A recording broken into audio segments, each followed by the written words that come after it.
परमेश्वर ने अपने लोगों से बहुत सारे वायदे किए हैं और परमेश्वर उन वायदों को पूरा करेगा। बोलो हालेलुया।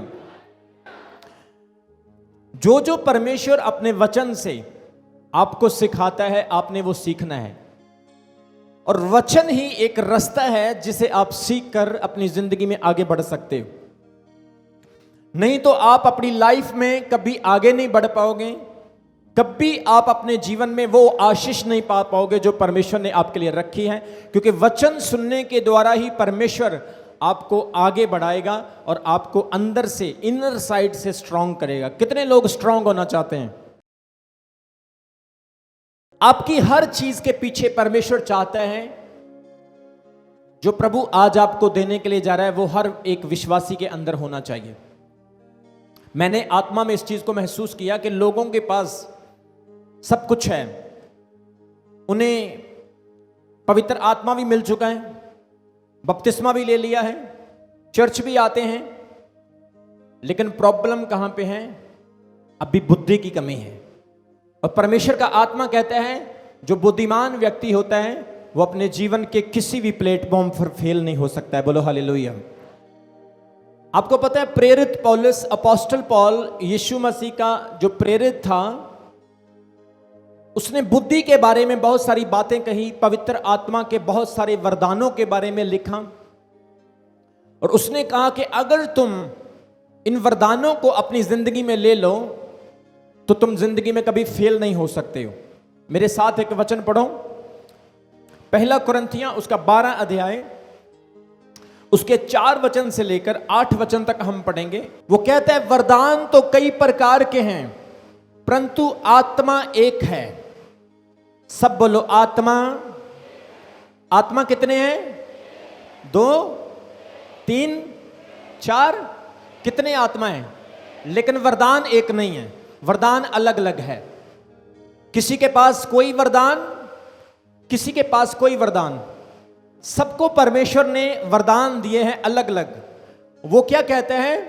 वरदान तो कई प्रकार के हैं परंतु आत्मा एक ही है, और सेवा भी कई प्रकार की है परंतु प्रभु एक है।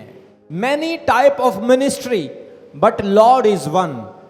जैसे एक आत्मा है वैसे एक ही प्रभु है और अलग अलग प्रकार की सेवकाइयां हैं। 6 वचन में कहते हैं और प्रभावशाली काम कई प्रकार के हैं परंतु परमेश्वर एक ही है जो सब में हर प्रकार का प्रभाव उत्पन्न करता है, किंतु सबके लाभ पहुंचाने के लिए हर एक को आत्मा का प्रकाश दिया जाता है। क्योंकि एक को आत्मा के द्वारा बुद्धि की बातें दी जाती हैं और दूसरे को उसी सेम आत्मा के अनुसार ज्ञान की बातें दी जा सकती है। आज मेरा टॉपिक प्रेरित पौलुस के इस वरदानों के विषय में बुद्धि और ज्ञान के बारे में है। आप लोगों को बुद्धि और ज्ञान में बढ़ना है चर्च। बुद्धि जब आपके साथ होगी, आप अपने बिजनेस में, अपनी आत्मिक जिंदगी में, अपनी पारिवारिक जिंदगी में, आप चाहे अंदर हैं, चाहे बाहर हैं, चाहे इंडिया में हैं, चाहे विदेश में हैं, चाहे चर्च में हैं, चाहे चर्च के बाहर हैं, अगर बुद्धि, विजडम आपके पास है, आप हर काम में कामयाब होंगे। ये परमेश्वर का आत्मा कह रहा है। बोलो आमीन। वो क्या कहते हैं?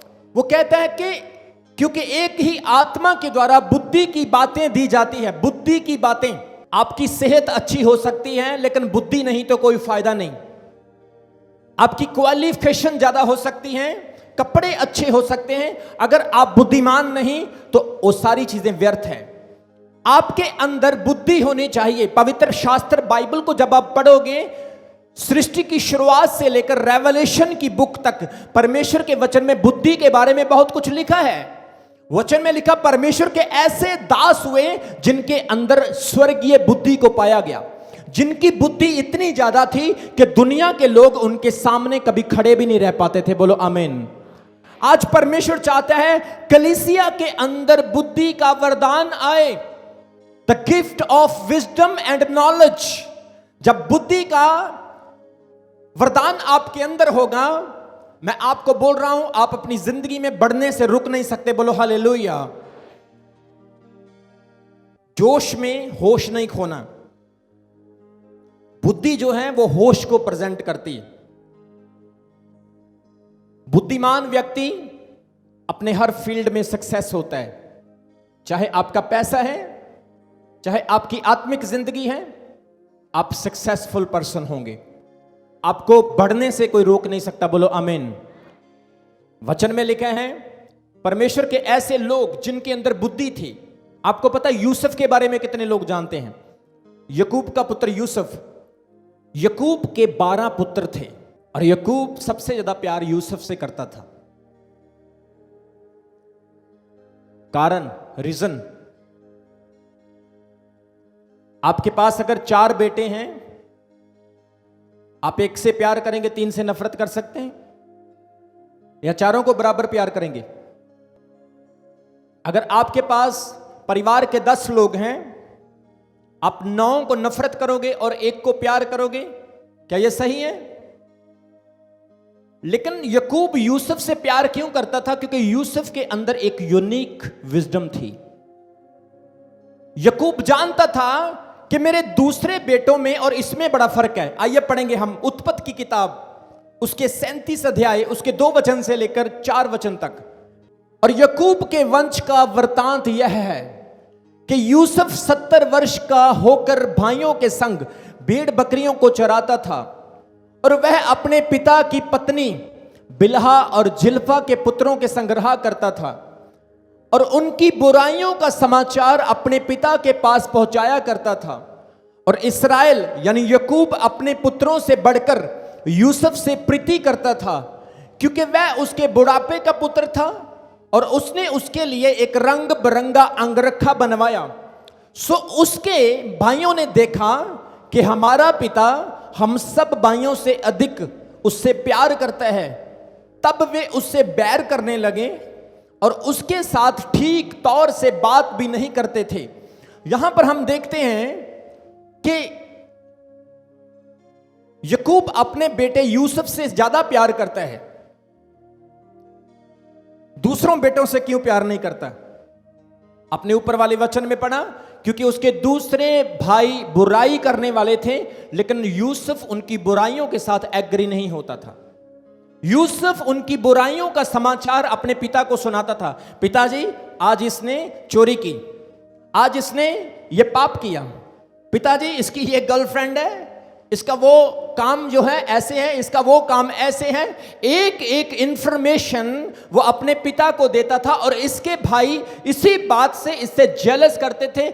आज भी आपके बीच में इस तरह के लोग होते हैं जो अपनी बुराइयों को छिपाते हैं, लेकिन यूसुफ अपनी बुराइयों, उनकी बुराइयों को छिपाता नहीं बल्कि अपने पिता को बताता था, क्योंकि यूसुफ नहीं चाहता था कि मेरा पिता किसी अज्ञानता में या किसी अंधेरे में रहे। वो चाहता था कि मेरा पिता जो है हर चीज को क्लियरली देखे कि उसके बेटे उसकी पीठ के पीछे क्या करते हैं।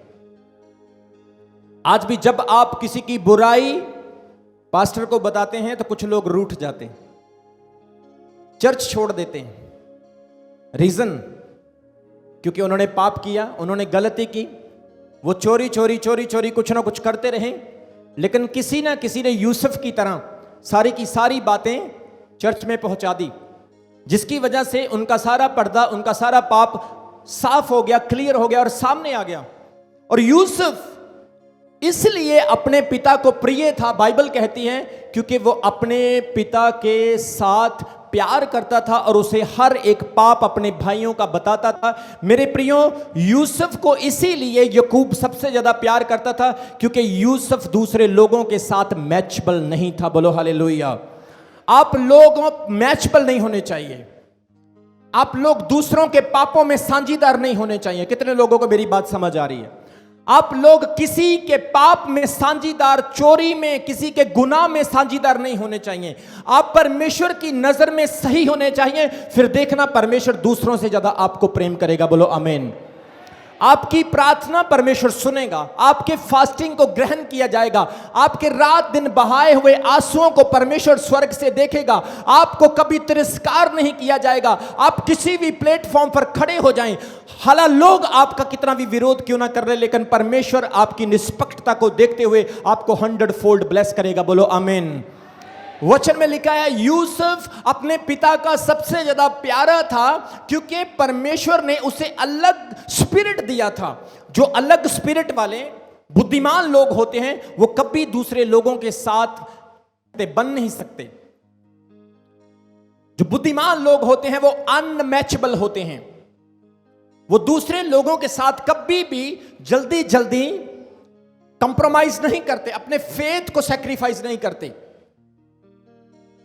वो आगे बढ़ते हैं। जिस काम के लिए परमेश्वर ने उनको बुद्धि दी होती है उस काम के लिए वो कभी रुक नहीं पाते, अपनी मंजिल को छू लेते हैं। बोलो आमीन। आज परमेश्वर चाहता है हर व्यक्ति बुद्धिमान हो, हर व्यक्ति विजडम से भरा हो। बाइबल कहती है यीशु मसीह जब शरीर में इस संसार में आए, यीशु मसीह से ज्यादा ज्ञानी और बुद्धिमान कोई नहीं था। फरीसियों, यहूदियों, कट्टरपंथियों और व्यवस्था स्थापकों की बुद्धि यीशु की बुद्धि के सामने फेल हो जाती थी। आज परमेश्वर चाहता है हर एक विश्वासी के पास बुद्धि का आत्मा होना चाहिए। बोलो हालेलुया। हर एक विश्वासी जब बात करे तो उसके अंदर से बुद्धि की बातें प्रकट हो, उसके अंदर वरदान प्रकट हो, उसके अंदर आत्मा की चीजें दिखाई देना शुरू हो जाए। बपतिस्मा, पवित्र आत्मा को पाना, चर्च आना, चर्च सिर्फ काफी नहीं है। परमेश्वर कहता है आपके अंदर बुद्धि का आत्मा जब आएगा, आप जिस चीज को हाथ लगाओगे वो चीज सोना बन जाएगी यीशु मसीह के नाम में। कोई आपका कितना भी विरोध क्या ना करें, यूसुफ का विरोध उसके भाइयों ने किया, क्योंकि यूसुफ पवित्र था, उसके भाई पाप करते थे। पहले उसको खड्डे में डाला, फिर मिस्र में व्यापारियों के हाथों में बेच दिया, पोतीपर की घरवाली ने उसके इल्जाम लगा दिया, फिर वो जेल में चला गया। लेकिन वो बुद्धि उससे सेपरेट नहीं हुई, वो बुद्धि उसके अंदर काम करती रही। और बाइबल कहती जब वो जेल में था, पिलाने वाले और खिलाने वाले जो फिरौन के उस वक्त नौकर थे, उनको एक ड्रीम, सपना आता है, वो बुद्धि उस वक्त काम करती है और उस सपने का अर्थ यूसुफ बताता है और वो बाहर निकल जाते हैं। बोलो हालेलुया। फिर फिरौन को एक सपना आता है। बुद्धि कभी सेपरेट नहीं होनी चाहिए। आप जेल में भी होंगे, परमेश्वर बुद्धि के द्वारा आपको निकालने के लिए रास्ते बनाएगा। बोलो हालेलुया। मेरे प्रियो, बाइबल कहती है फिरौन को एक सपना आता है और उस सपने का अर्थ कोई तंत्र मंत्र जादू टोना करने वाला नहीं कर पाता, लेकिन उस पिलाने वाले को याद आता है कि हां, मेरे सपने का अर्थ करने वाला एक बुद्धिमान व्यक्ति जेल में था जिसका नाम यूसुफ था। वो फिरौन को कहता उसको बुलाओ। जब यूसुफ को बुलाया जाता है, यूसुफ घुटनों के बल आता है, हाथ उठाता है, स्वर की ओर ध्यान करता है और वो कहता है फिरौन, जो तूने ड्रीम देखा है वो ये है, उसका फल भी ये है। और फिरौन झुक जाता है, फिरौन नम्र हो जाता है। फिरौन कहता है मेरे पास तांत्रिक हैं, जादू टोना करने वाले हैं, बुद्धिमान लोग हैं, लेकिन इस व्यक्ति में ईश्वरों की बुद्धि रहती है। बोलो आमीन। आज परमेश्वर आपकी बुद्धि को मेरे प्रियो बढ़ाना चाहता है, आपकी बुद्धि को खुदा और निखारना चाहता है। आप अपने घर में बुद्धिमान हो, एक औरत अपने घर में बुद्धिमान हो, एक भाई अपने घर में बुद्धिमान हो, एक पति अपने घर में बुद्धिमान हो, एक पत्नी अपने घर में बुद्धिमान हो, एक बच्चा अपनी माँ अपने बाप के लिए बुद्धिमान हो। आपको 1 रुपया दिया, आप 1 से 100 बनाने वाले हो, 100 से 1000 बनाने वाले हो, 1000 से 10,000 बनाने वाले हो, क्योंकि बुद्धि से वचन में लिखा है सब कुछ हो सकता है। बोलो आमीन। बोलो हालेलुया। यीशु मसीह इतने बुद्धिमान थे, बाइबल कहती 12 साल की उम्र में यहूदियों से बहस करते थे। यीशु की बुद्धि के सामने कोई खड़ा नहीं रह पाया। आपने नए नियम में मत्ती की अंजील, मरकुस और लूका की अंजील में पढ़ा होगा, कितनी बार यहूदी फरीसी प्रभु की परीक्षा लेने के लिए आए। कभी वो यीशु को ये कहते हैं, कभी वो कहते हैं, कभी वो कहते हैं सब्बत के दिन ये ना करो, चंगा ना करो, तेरे चेले ये करते हैं। ऑलवेज एक वचन मेरे साथ पढ़ो, आइए पढ़ेंगे हम मत्ती की अंजील, उसका 22 अध्याय, उसके 23 वचन में पढ़ेंगे। मत्ती उसका 22 अध्याय, उसके 23 से 34 तक पढ़ेंगे। उसी दिन सदूकी जो कहते हैं कि मरे हुओं का पुनरुत्थान नहीं है, कि मरे हुए जिंदा नहीं होते हैं, उसके पास आए और उससे पूछा, हे गुरु, मूसा ने कहा था कि यदि कोई बिना संतान मर जाए तो उसका भाई उसकी पत्नी से ब्याह कर ले। कितने लोगों को समझ आ रही है इस बात की? कुछ कट्टरपंथी प्रभु के पास आए हैं, क्या करने के लिए? प्रभु का टेस्ट लेने के लिए, उसकी बुद्धि को जांचने के लिए। आज के टाइम में भी आपने देखा होगा, अगर दो भाई हैं घर में, बड़े भाई की डेथ हो जाती है तो छोटा भाई उसकी पत्नी से विवाह कर लेता है ताकि उसका वंश जो है आगे बढ़ता रहे। यहां पर लिखा है, उन्होंने क्वेश्चन यीशु मसीह को किया है कि वचन में लिखा है कि जब मर जाता है वो, तो क्या होता है, उसका भाई उसकी पत्नी से शादी कर लेता है, विवाह कर लेता है ताकि उसका वंश उत्पन्न कर सके। 25 में लिखा, अब हमारे यहां 7 भाई थे, पहला ब्याह करके मर गया और संतान ना होने के कारण अपनी पत्नी को अपने भाई के लिए छोड़ गया। इसी प्रकार दूसरे ने विवाह कर लिया, फिर तीसरे ने कर लिया और 7 का विवाह हुआ, पर 7 के 7 ही मर गए। कैसा सवाल यीशु मसीह को कर रहे हैं, अब बताओ, पहला भी मर गया, दूसरा भी मर गया, तीसरा भी मर गया, अब वो औरत भी मर गई, अब बताओ कि स्वर्ग के राज्य में वो किसकी पत्नी होगी? यीशु मसीह की बुद्धि की जांच कर रहे हैं। अगर ऐसा सवाल आपको कर दिया जाए, बताओ आप क्या उत्तर दोगे? Many will be confused. What kind of questions has been raised? कैसे सवाल उठे हैं? लेकिन बाइबल बताता है, यीशु मसीह ने उन फरीसियों को क्या उत्तर दिया? यीशु मसीह ने कहा, यीशु ने उन्हें उत्तर दिया 29 वचन में कि तुम पवित्र शास्त्र और परमेश्वर की समर्थ को नहीं जानते, इस कारण भूल में पड़ गए हो, क्योंकि जी उठने पर ब्याह शादी ना होगी, परंतु वह स्वर्ग में परमेश्वर के दूतों की तरह होंगे। परंतु मरे हुओं के जी उठने के विषय में तुमने यह वचन नहीं पढ़ा जो परमेश्वर ने तुमसे कहा कि मैं अब्राहम का परमेश्वर, इसहाक का परमेश्वर, यकूब का परमेश्वर हूं, और वह मरे हुओं का नहीं परंतु जीवितों का परमेश्वर है। यह सुनकर लोग उसके उपदेश से चकित हुए, और जब फरीसियों ने सुना कि उसने सदूकियों का मुंह बंद कर दिया है तो वो इकट्ठे हुए। देखो परमेश्वर की विजडम, ताली बजाओ उसकी तारीफ के लिए। कितने लोगों को इस वचन की समझ आई? ये बुद्धि की बात है, और वही बुद्धि का वरदान जो यीशु मसीह के पास है, कलीसिया में भी आना स्टार्ट हो जाता है। बोलो हालेलुया। वचन में लिखा, मांगो तो तुम्हें दिया, ढूंढो तो तुम, खटखटाओ तो तुम्हारे लिए। हर वक्त यह ना मांगा करो प्रभु मेरा बिजनेस सेट हो जाए, या ये ना मांगा करो प्रभु मेरा घर बन जाए, मुझे पैसे मिल जाएं। कभी कभी ये भी मांग लिया करो मुझे बुद्धि का वरदान मिल जाए। ये भी मांग लिया करो मेरे पास भविष्यवाणी का, चंगाई का, उपदेश देने का, सिखाने का गिफ्ट मिल जाए। कितने लोगों को मेरी बात समझ आ रही है? बोलो हालेलुया। आज परमेश्वर चाहता है हर एक के पास बुद्धिमानी हो। यीशु मसीह के पास बुद्धि थी, पौलुस के पास, पतरस के पास बुद्धि थी। बाइबल में बहुत सारी बहनें हुई जिनके पास बुद्धि थी। परमेश्वर के वचन, नीति वचन में 24 अध्याय में लिखा है, घर बुद्धि से बनता है। घर किससे बनता है? बुद्धि से। घर वो नहीं जिसमें ईंटें लगती है, घर वो है जो आपका परिवार है। आप कैसे अपने घर को चलाते हैं, कितनी चीज में कितना खर्च होता है, कैसे आप एडजस्टमेंट करते हैं, कैसे आप पैसे जमा करते हैं, किस तरह से आप गरीबी से अमीरी की और श्राप से आशीष की ओर निकलते हैं, यह बुद्धि का काम है। बोलो आमीन। बुद्धि, हर चीज में परमेश्वर बुद्धि देखता है। बोलो आमीन। आप मिनिस्ट्री करते हैं, उसमें क्या चाहिए? बोलो। आप काम करते, बिजनेस करते, उसमें क्या चाहिए? एक बहन घर चलाती है, क्या चाहिए? भाई काम करता है, घर चलाता है, क्या चाहिए? एक प्रचारक को क्या चाहिए? एक विश्वासी को, एक एवेंजलिस्ट को क्या चाहिए? एक बिजनेसमैन को, एक फाइनेंशियल पर्सन को, एक अकाउंटेंट को, हर लेवल के बंदे को, चाहे वो गाड़ी रिपेयर करने वाला है, घर बनाने वाला है, कंट्री चलाने वाला है, चर्च चलाने वाला है, गाड़ी चलाने वाला है, what ever situation, what ever platform, what ever वो करता अपनी जिंदगी में, लेकिन हर व्यक्ति को बुद्धि की जरूरत है। और याद रखो, बुद्धि सिर्फ परमेश्वर का वचन पढ़ने से आती है और कहीं से नहीं आती। बोलो हालेलुया। कितने लोग बुद्धिमान बनना चाहते हैं? सुलेमान के बारे में कितने लोग जानते हैं? आइए हम पढ़ेंगे दूसरा इतिहास। एक वचन मेरे साथ पढ़ो, दूसरा इतिहास उसका 1 अध्याय उसके 11 और 12 वचन में हम पढ़ेंगे। वहां पर क्या लिखा? परमेश्वर ने सुलेमान राजा को दर्शन दिया। सुलेमान कौन था? दाऊद का पुत्र। दाऊद एक धर्मी राजा हुआ, और बाइबल कहती दाऊद को परमेश्वर ने बहुत आशीष दी। और सुलेमान दाऊद का बेटा है, और परमेश्वर ने सुलेमान को दर्शन दिया और परमेश्वर क्या कहता है, ध्यान से सुने।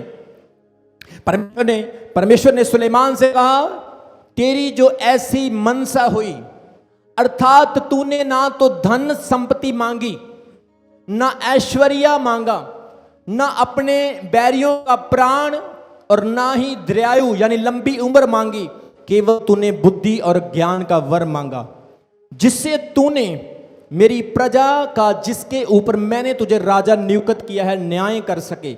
इस कारण बुद्धि और ज्ञान तो तुझे दिया जाता है, और मैं तुझे इतना धन संपत्ति और ऐश्वर्य दूंगा जितना ना तो तुझसे पहले किसी राजा को था और ना उसके बाद किसी को मिलेगा। बोलो आमीन। परमेश्वर ने सुलेमान को दर्शन दिया और कहा कि जो कुछ तुझे मांगना है मुझसे मांग।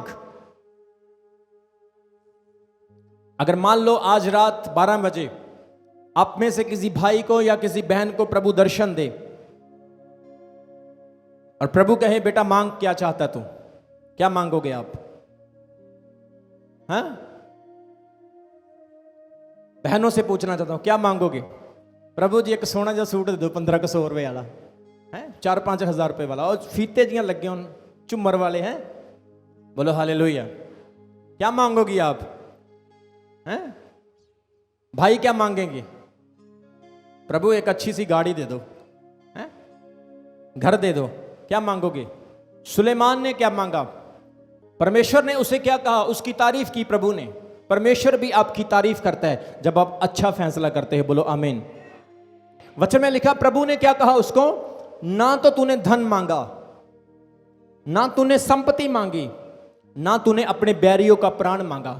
राजा के बहुत सारे बैरी होते हैं, क्योंकि राजा युद्ध लड़ता है, इधर भी दुश्मन, इधर भी दुश्मन, वहां भी दुश्मन, ये राजा, ये देश, सब दुश्मन। लेकिन उसने अपने बैरियों का प्राण भी नहीं मांगा, धन भी, संपत्ति भी नहीं मांगी, कोई उसने लंबी उम्र नहीं मांगी। सिर्फ एक ही चीज मांगी कि प्रभु मुझे बुद्धि से इतना भर दे कि बुद्धि वो किसी के पास नहीं होनी चाहिए। और वचन में लिखा, प्रभु ने कहा, तूने अच्छी चीज मांगी है, इसलिए मैं तुझे बुद्धि तो दूंगा, पर इसके साथ तुझे धन, ऐश्वर्य और बहुत बरकत, आशीष भी दूंगा। बोलो आमीन। जब आप कोई अच्छी चीज परमेश्वर से मांगते हैं तो दूसरी चीज अपने आप आपकी जिंदगी में आना स्टार्ट हो जाती है। बोलो हालेलुया। मान लो आपके पास बुद्धि नहीं है, आपको 1 करोड़ रुपया दे दिया जाए, आप क्या करोगे? फिर तो वो वाला काम होना, जिहदे नाल लगी गली ओहदे नाल ही तुर चली है। जिसने जो बोल दिया आप वही कर लेंगे। 1 करोड़ रुपया दे दिया, चल पब में चलते हैं, क्लब में चलते हैं, कोई ऐसी जगह पर जमीन दिला दी जहां पर बाद में बिकी नहीं, कोई गाड़ी दिला दी, वो गाड़ी बाद में कम रेट में बिकी, कोई ऐसा काम आपका बिजनेस करवा दिया जिसमें बुद्धिमानी नहीं की गई और आप फेल हो गए, आपके पैसे खत्म, फिनिश। लेकिन जब आप बुद्धिमान होंगे तो आप अपनी जिंदगी में प्रफुल्लित होंगे, आप ब्लेस्ड होंगे। बोलो हालेलुया। सुलेमान को परमेश्वर ने इतनी बुद्धि दी कि दूसरे राजा जब उसकी बुद्धि के बारे में सुनते थे तो जब आकर देखते थे तो सुनने से ज्यादा बढ़िया होता था, अनोखा होता था। सुलेमान ने, सुनो ध्यान से सुनना, सुलेमान ने जब अपना राज्य शुरू किया तो उसके पास एक केस आया। कितने लोग उस केस को पढ़ना चाहते हैं? आओ हम पढ़ेंगे, लेट्स रीड। आइए हम पढ़ेंगे पहला राजा, पहले राजाओं की किताब, 1 किंग्स चैप्टर 3 वर्स 16 to 28। पहला राजाओं की किताब, उसका 3 अध्याय, उसके 16 वचन से लेकर उसके 28 वचन में क्या लिखा है जरा दिखाओ स्क्रीन के ऊपर। वचन में लिखा, उस समय 2 वेश्याएं राजा के पास आकर उसके सम्मुख खड़ी हुई। 2 औरतें सुलेमान के पास आई और उनमें से एक औरत कहने लगी, हे प्रभु, मैं यह स्त्री दोनों ही एक घर में रहती हैं। 2 स्त्रियां एक ही घर में रहती हैं और इसके संग घर में रहते हुए मेरे एक बच्चा हुआ। फिर मेरे बच्चे के 3 दिन के बाद ऐसा हुआ कि वह स्त्री को भी बच्चा हो गया। हम तो संग ही संग थी, हम दोनों को छोड़ घर में कोई भी नहीं था, और रात में इस स्त्री का बालक उसके नीचे आकर मर गया। 2 औरतें जो वैश्वाएं हैं सुलेमान के पास जजमेंट के लिए आती हैं, न्याय के लिए आती हैं, और ये दोनों एक ही घर में रहती हैं और कोई नहीं रहता, सिर्फ दोनों ही हैं। एक स्त्री ने क्या किया, जब उसने बच्चा पैदा किया उसको रात को नींद ज्यादा आई होगी, पता नहीं क्या रीजन था, उसने नीचे अपना बच्चा देके दबकर बच्चा मर गया। अब उस स्त्री के साथ भी ऐसा हुआ कि उसको भी बच्चा हुआ। अब क्या हुआ, वचन में लिखा है जिसका बच्चा मरा था उसने रात को उठकर जिसका बच्चा जिंदा था उसका जिंदा बच्चा ले लिया और अपना मरा हुआ उसकी छाती के ऊपर लेटा दिया। और बाइबल कहती है इन दोनों में झगड़ा हो गया। वो कहने लगी जिंदा बच्चा मेरा है, वो कहने लगी जिंदा बच्चा मेरा है, वो कहने लगी मेरा मरा हुआ नहीं है। तो इसी झगड़े को देखते हुए बात कहां तक पहुंच गई, सुलेमान राजा तक। अब सुलेमान राजा अपने तख्त के ऊपर बैठा है, दोनों की बात सुन रहे हैं। जिसका अपना बच्चा था वो कहती है मेरा है, जिसका नहीं था वो कहती मेरा है। जैसे मान लो एक बच्चा हो, एक उसने पकड़ा, उसने ये मेरा है, ये मेरा है, नहीं नहीं नहीं ये मेरा है, मेरा है। तो ऐसे राज दरबार में पूरा झगड़ा हो रहा है, लड़ाई हो रही है और संतरी मंत्री सारी प्रजा इस मसले को, इस केस को देख रही है कि अब राजा क्या करेगा। एक बच्चा है और पता नहीं किसका है, किसको मिलेगा। सुलेमान राजा ने उनको बोला कि यह बच्चा मुझे दो। उसने बच्चे को लिया और उसने कहा तलवार लेकर आओ, इस बच्चे को बीच में से आधा आधा काट दो, आधा उसको दे दो, आधा उसका दे दो। लेकिन जो असली मां थी उसने बोला बच्चे को मत काटो, ये उसको दे दो, मुझे बच्चा नहीं चाहिए लेकिन जिंदा रहना चाहिए।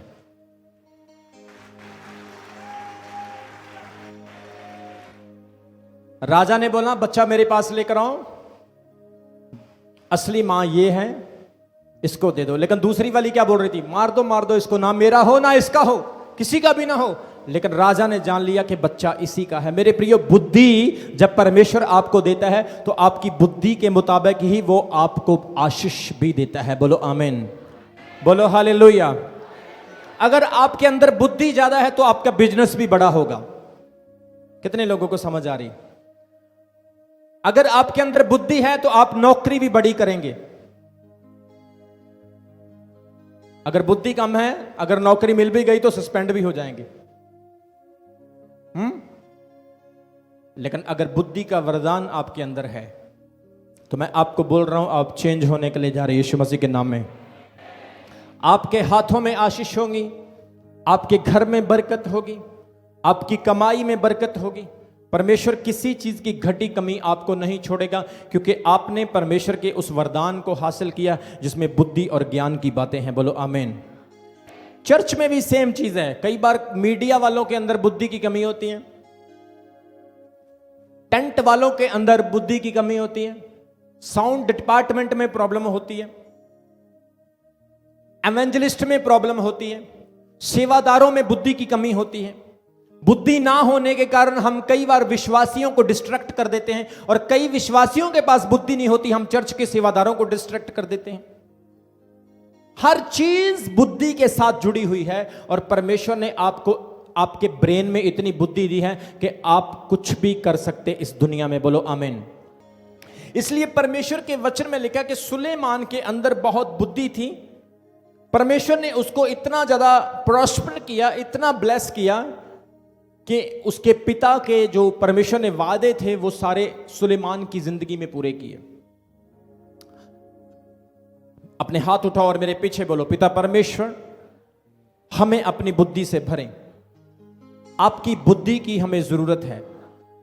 मैं विश्वास करती हूं, मैं विश्वास करता हूं कि आज बुद्धि का वरदान मुझे मिल रहा है। मैं अपने बिजनेस को प्रॉफिट में करूंगा, फायदे में करूंगा। मैं अपने काम को बुद्धिमानी से करूंगा। मैं अपने घर को बुद्धिमानी से चलाऊंगा। परमेश्वर मुझे बुद्धि दे, मुझे आशीषित कर, लोगों से बात करने की बुद्धि, प्रार्थना करने की बुद्धि, वचन पढ़ने की बुद्धि, हर काम में बुद्धि, मुझे अपनी बुद्धि से भर प्रभु। मैं विश्वास करता हूं मेरे लिए हो चुका है। आमीन। दोबारा फिर वही पहला कुरिन्थियों उसका 12 अध्याय दिखाओ मुझे। हाँ, यहां पे लिखा वरदान तो कई प्रकार के हैं परंतु आत्मा एक है, सेवा कई प्रकार की है परंतु प्रभु एक है। और 8 वचन में लिखा है क्योंकि हर एक को आत्मा के द्वारा बुद्धि की बातें दी जाती है और दूसरे को उसी आत्मा के अनुसार ज्ञान की बातें भी दी जाती हैं। आज मैंने आपको ज्ञान और बुद्धि की बातों के बारे में बताया है कि ज्ञान और बुद्धि कलीसिया में होनी बहुत जरूरी है। कई बार परमेश्वर मुझे कोई बात कहता है कि ये करना है, लेकिन कुछ लोग उसमें हड्डी बन जाते हैं, तो उस बात में, उस चीज में फिर नुकसान होता है। कई चीजें परमेश्वर डायरेक्ट नहीं करता, उसने जो हमें बुद्धि दी है परमेश्वर उसके द्वारा भी उस काम को संपन्न कर सकता है, लेकिन डिपेंड करता है कि आप उस बुद्धि को जानते हैं, सुनते हैं, उसे इस्तेमाल करते हैं या नहीं करते। बोलो हालेलुया, बोलो हालेलुया, जोर से बोलो। इसलिए बुद्धि आपके अंदर होनी बहुत जरूरी है। घरों में लड़ाइयां क्यों होती है हस्बैंड वाइफ में? क्योंकि बुद्धि की कमी है, डिसकम्युनिकेशन। एक ज्यादा समझ आ रहा है, एक कुछ ज्यादा ही समझदार है। डिसकम्युनिकेशन। आपके बिजनेस में फेलियर पॉइंट क्या है? आपको अपने कस्टमर के साथ डील नहीं करना आता है। 1 रुपए के लिए कभी कभी हम लाखों रुपए का कस्टमर खराब कर देते हैं, 1 रुपए के लिए। अगर आप, मैंने कई बार कई दुकानों में देखा है, उस दुकान में चले जाओ, कुछ ले, अरे भाई वो कोल्ड ड्रिंक भी पिलाएंगे, पानी भी पिलाएंगे, आपके आगे कुछ ना कुछ वो रिफ्रेशमेंट भी रखेंगे, बड़ी आपकी इज्जत करेंगे। कस्टमर आया है, लेकिन बाद में वो आपकी खलड़ी भी उतार देंगे। कहने का मतलब है कि उनको तरीका है कि काम कैसे करना है। और ध्यान से सुनो, सबसे पहली बात, कोई क्रिश्चियन है चाहे नहीं है, परमेश्वर ने बुद्धि सबको दी है। ये जो मैं दुनियावी बुद्धि की बात कर रहा हूं ये सबके पास है, लेकिन एक आत्मिक बुद्धि है जो यूसुफ के पास थी, जो दानियल के पास थी। उस बुद्धि का वरदान आपने आज सीखा है कि अगर वो वाला गिफ्ट आपके अंदर आ गया, आप हर मुश्किल चीज को अंडरस्टैंड कर पाएंगे। बोलो आमीन। इसलिए इस दुनिया के लोग बुद्धि को यूज करते हैं। सोच कर देखो, दुनिया का सबसे अमीर आदमी बिल गेट्स, और भी बहुत सारे हैं।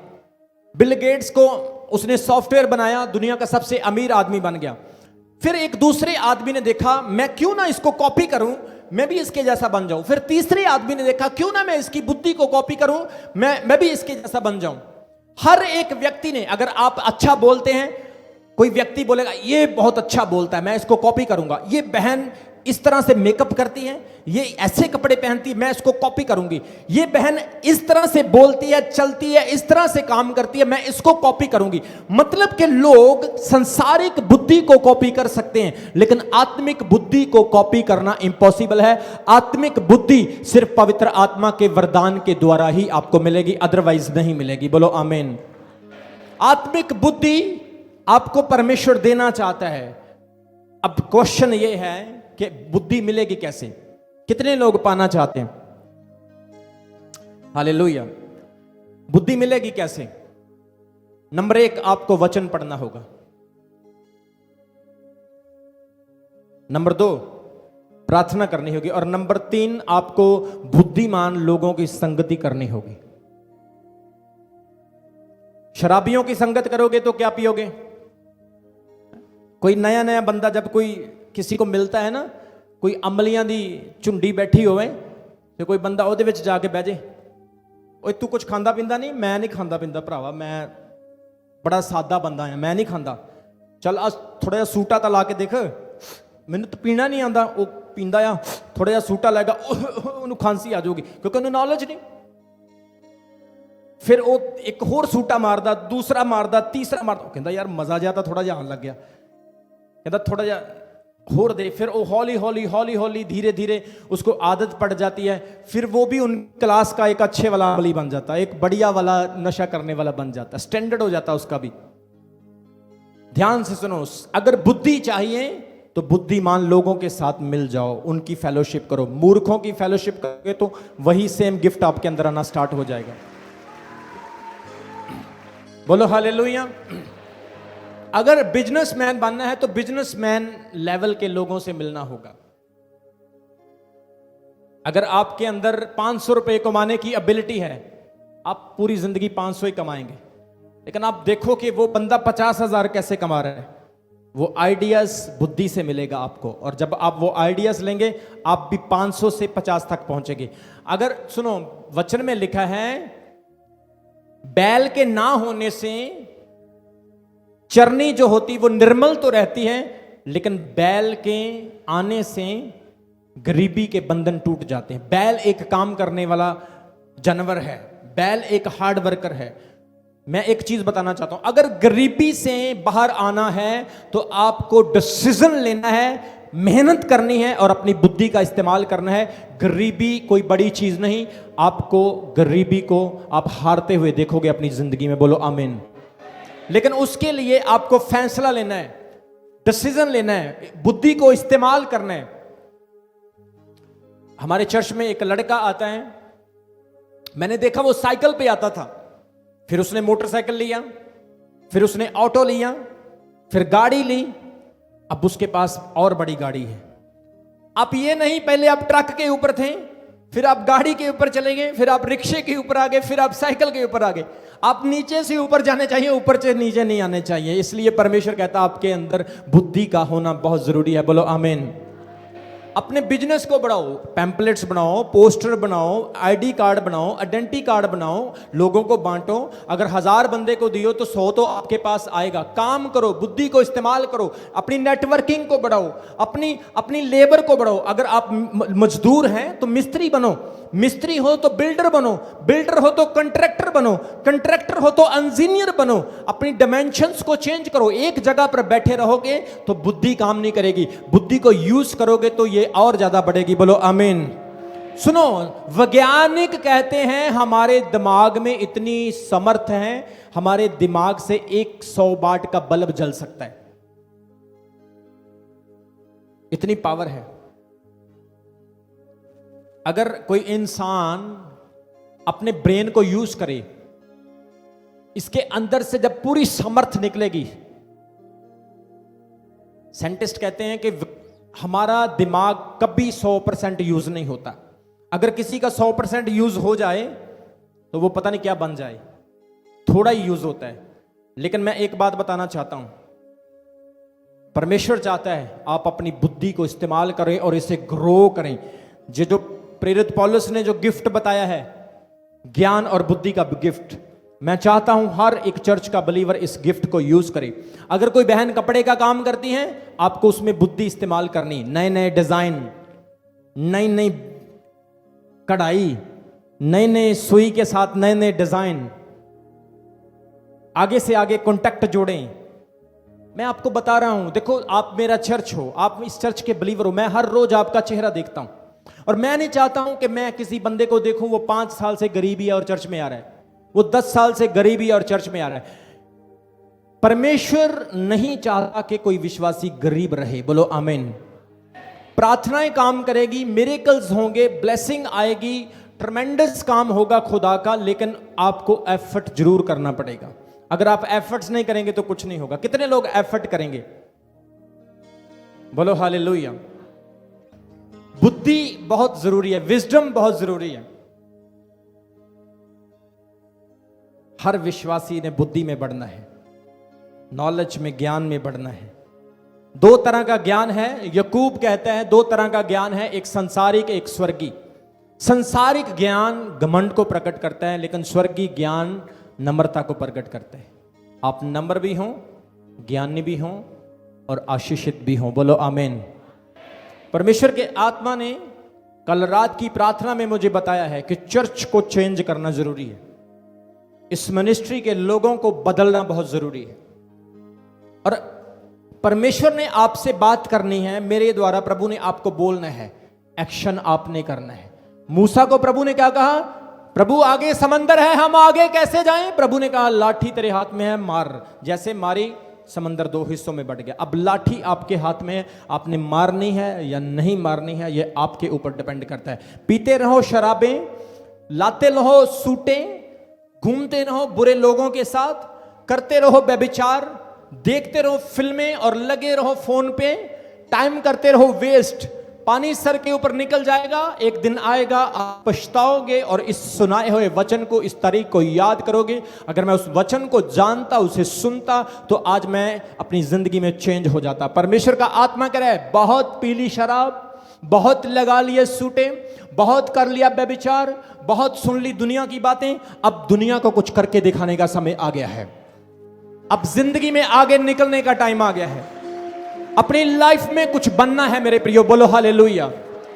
प्रभु का आत्मा कह रहा है, एक एक व्यक्ति जो इस स्थान में बैठा है, आप नॉर्मल नहीं, आप एक खास व्यक्ति हो, आप प्रभु के चुने हुए लोग हो। इसलिए आज से आपने स्टार्ट करना है अपनी जिंदगी के नए सफर को। परमेश्वर आपको पूंछ नहीं सर बनाना चाहता है, बोलो आमीन। अभी हमारे चैनल को सब्सक्राइब करें। हमारे चैनल का नाम है रमन हंस मिनिस्ट्रीज और नीचे दिए गए बेल आइकन पर प्रेस करें। आप हमें फेसबुक पर भी फॉलो कर सकते हैं। हमारा फेसबुक पेज है रमन हंस मिनिस्ट्रीज। हमारा प्रेयर लाइन नंबर है 0160500800।